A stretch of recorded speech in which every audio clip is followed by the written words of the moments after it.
বাবা, আজ কি আমরা গরু কিনতে যাব? জি বাবা, আজ কোরবানির হাটে যাব। বের হওয়ার আগে দোয়া পড়তে হয়। বিসমিল্লাহি তাওয়াক্কালতু আলাল্লাহ। বিসমিল্লাহি তাওয়াক্কালতু আলাল্লাহ। আমি আল্লাহর উপর ভরসা করলাম।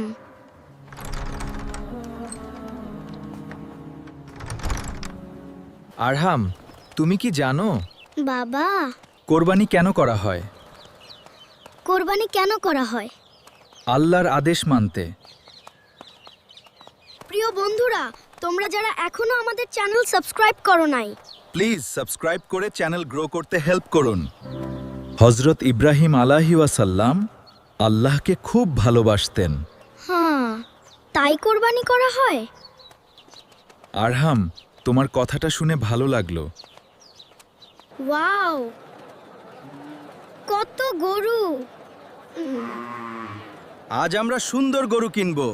এই গরুটা খুব শান্ত। মাশাআল্লাহ, সুন্দর তো। আমি এর নাম রাখবো নূর। খুব সুন্দর নাম। কারা কোরবানি দেয়? যাদের সামর্থ্য আছে তারা আল্লাহর সন্তুষ্টির জন্য কোরবানি দেয়। আল্লাহ খুশি হন কোরবানিতে।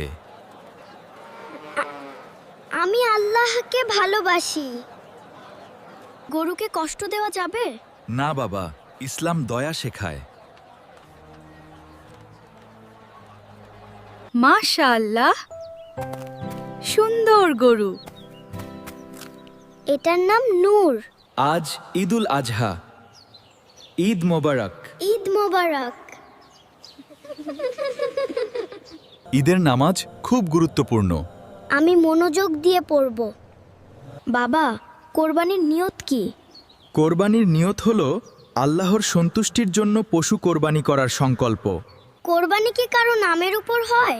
না বাবা, কোরবানি শুধু আল্লাহর জন্য করা হয়। কারো নামের উপর কোরবানি হয় না। কোরবানির মাংস কিভাবে ভাগ হয়? 3 ভাগ করা উত্তম। কেন? 1 ভাগ নিজের পরিবার। আমরা খাবো। আমরা খাবো। 1 ভাগ আত্মীয়দের। তাদেরও দিব। তাদেরও দিব। আর 1 ভাগ গরিবদের। ওরা খুশি হবে। চলো গরিবদের দেই।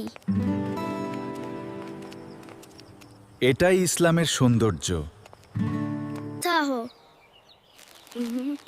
ধন্যবাদ ভাইয়া, আল্লাহর জন্য দিলাম। গরিবকে সাহায্য করা সওয়াব।